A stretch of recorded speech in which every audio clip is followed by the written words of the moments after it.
Hello, Andre. How are you? I'm good, sir. How are you? Good, Andre. Just I have a question.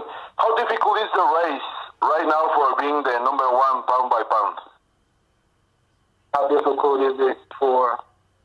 Yeah, it's to be the number one because you have the time with Floyd Mayweather, Manny Pacquiao many years ago, and right now it's different with Golovkin, Kovalev, Roman Gonzalez.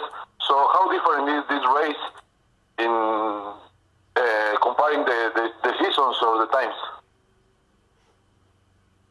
I'm sorry, I don't know if I understand the question. How difficult is to be right now to be the number one in boxing?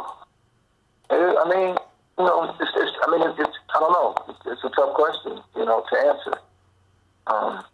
Personally, for me, I wake up every day and I take the approach where I keep my head down. I got a blue collar mentality to the sport, and I always have.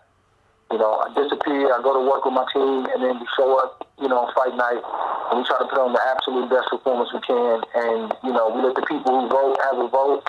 We let the people who have a say have a say. And, it's a blessing to be in the conversation.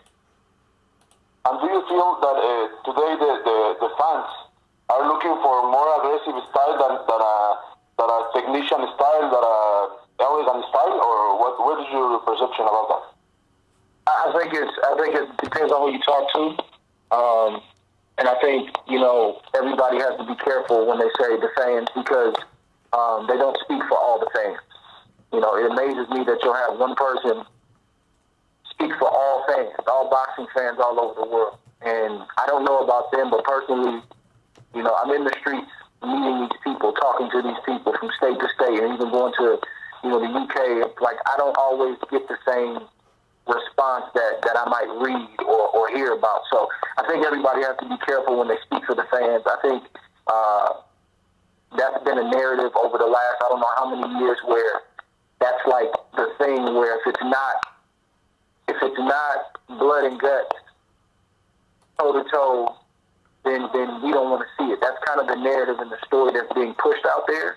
But I also see when those kind of blood and guts fighters finally hit a wall and they can no longer compete and fight at that same level, I also see them get forgotten about just as quickly as they were talked about.